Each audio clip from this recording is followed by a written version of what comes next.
தேனி மதுரை தேசிய நெடுஞ்சாலையில் மதுரையில் இருந்து போடி நோக்கி சென்ற தனியார் பேருந்தும் தேனியில் இருந்து ஆண்டிப்பட்டிக்கு சிமெண்ட் லோடு ஏற்றிச் சென்ற வேனும் நேருக்கு நேர் மோதி விபத்து ஏற்பட்டது. இந்த விபத்தில் வேன் ஓட்டுநர் முத்துலிங்கம் உயிரிழந்த நிலையில் தனியார் பேருந்தில் வந்த 20க்கும் மேற்பட்ட பயணிகள் லேசான காயங்களுடன் மருத்துவமனையில் சிகிச்சைக்காக அனுமதிக்கப்பட்டுள்ளனர். தருமபுரி மாவட்டம் ஒகேனக்கல் காவிரி ஆற்று பகுதியில் நீரில் மூழ்கி உயிரிழக்கும் சுற்றுலா பயணிகளின் உயிரிழப்புகளை தடுக்கும் விதமாக ஆழமான பகுதிகளில் குளிக்கும் சுற்றுலா பயணிகளுக்கு ஒகேனக்கல் காவல் ஆய்வாளர் முரளி எச்சரிக்கை விடுத்தார். மேலும் ஆபத்தான காவிரி ஆற்று பகுதிகளில் வாகனங்களை நிறுத்திவிட்டு குளிக்கச் சென்ற சுமார் 17 சுற்றுலா வாகனங்களுக்கு அபராதம் விதித்து எச்சரித்து சென்றார்.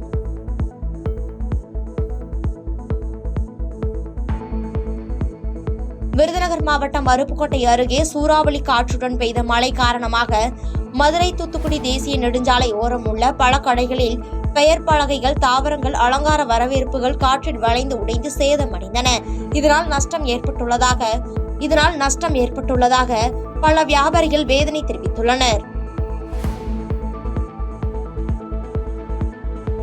சென்னை பூந்தமல்லி அடுத்த நசரத் பேட்டையில் இயங்கி வரும் பிரபல உணவகமான திண்டுக்கல் தலப்பாக்கட்டி உணவகத்தில் ஆன்லைன் மூலம் வாங்கிய உணவு கெட்டுப்போய் இருந்ததாக புகார் எழுந்துள்ளது. மேலும் இது தொடர்பாக பாதிக்கப்பட்ட பிரபு உணவகத்தினை தொடர்பு கொண்டு கேட்டபொழுது அவர்கள் அலட்சியமாக பதிலளித்ததாக அவர்கள் மீது உணவு பாதுகாப்பு துறையில் புகார் கொடுத்துள்ளார்.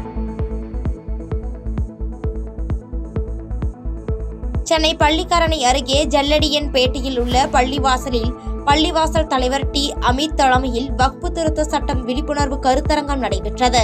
இந்த விழிப்புணர்வு கருத்தரங்கத்தில் சிறப்பு விருந்தினராக சோழிங்கநல்லூர் சட்டமன்ற உறுப்பினர் எஸ். அரவிந்த் ரமேஷ் கலந்து கொண்டு கருத்தரங்கை துவக்கி வைத்து சிறப்புரையாற்றினார். மதுரை மாவட்டம் திருமங்கலம் அருகே உள்ள தொட்டியப்பட்டி கிராமத்தில் உள்ள அரசு நடுநிலைப்பள்ளி மேல்நிலைப் பள்ளியில் படித்த முன்னாள் மாணவர்கள் சந்திப்பு மற்றும் 100ஆண்டு ஆண்டு விழா நடைபெற்றது. இந்நிகழ்ச்சியில் சிறப்பு விருந்தினராக மாவட்ட ஒருங்கிணைப்பாளர் ரேகா கலந்து கொண்டு சிறப்பித்தார்.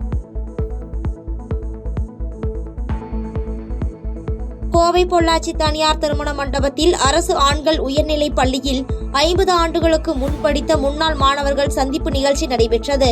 இதில் கலந்து கொண்ட முன்னாள் மாணவர்கள் 50 ஆண்டுகளுக்கு பிறகு நண்பர்களை சந்திப்பது மிகுந்த மகிழ்ச்சி அளிப்பதாக தெரிவித்தனர். பொள்ளாச்சி நகராட்சி ஆண்கள் மேல்நிலைப் பள்ளியில் 45 வருடங்களுக்கு முன்பாக நாங்கள் படித்த பள்ளி மாணவர்கள் முன்னாள் மாணவர்களையும் முன்னாள் ஆசிரியர் பெருந்தகையிலும் ஒன்று கூட்டி ஒரு விழா நடத்த வேண்டும் என்ற உத்வேகத்தோடு நமது அரசு பள்ளிகளுக்கு எங்களால் தேவையான உதவிகளை செய்ய வேண்டும் என்ற முயற்சியோடும் அதேபோன்று எனது பெற்றோர்கள் என்னை அரசு பள்ளியிலே படிக்க வைத்து என்னை ஒரு துணையாட்சியர் நிலைக்கு உயர்த்தியுள்ளார்கள்.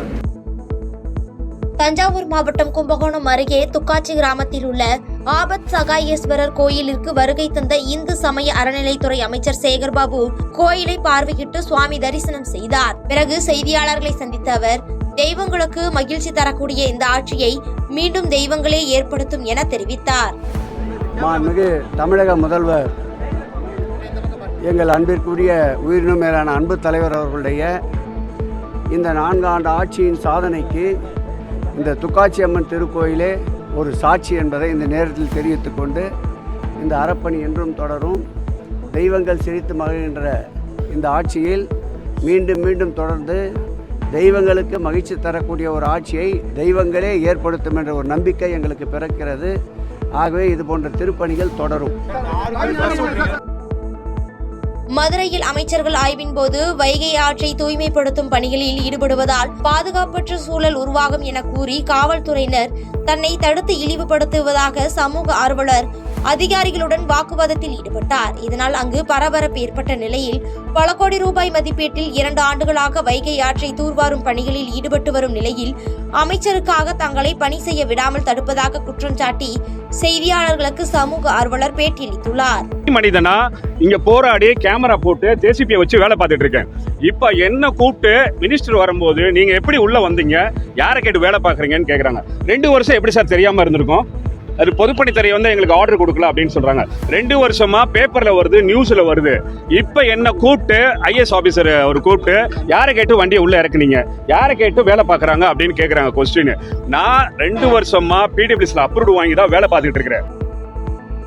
வேலூர் மாவட்டம் ஒடக்கத்தூரில் நள்ளிரவில் தூங்கிக் கொண்டு இருந்த தனியார் பேருந்து நடத்துனரிடம் இருந்து செல்போனை முகமூடி அணிந்த மர்ம நபர் திருடி செல்லும் சிசிடிவி காட்சிகள் சமூக வலைதளத்தில் வெளியாகி பரபரப்பை ஏற்படுத்தியுள்ளது. இதுகுறித்து பேருந்து நடத்துனர் சூர்யா வேப்பங்குப்பம் காவல் நிலையத்தில் புகார் அளித்த நிலையில் செல்போனை திருடிய நபர் குறித்து போலீசார் விசாரணை நடத்தி வருகின்றனர்.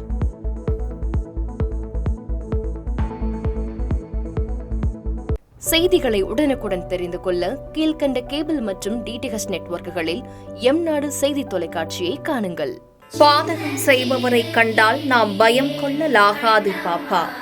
மோதி மிதித்து விடு பாப்பா, அவர் முகத்தில் உமிழ்ந்து விடு பாப்பா. அண்மை செய்திகளை உடனுக்குடன் தெரிந்து கொள்ள இணைந்திருங்கள் எம்நாடு தொலைக்காட்சியுடன்.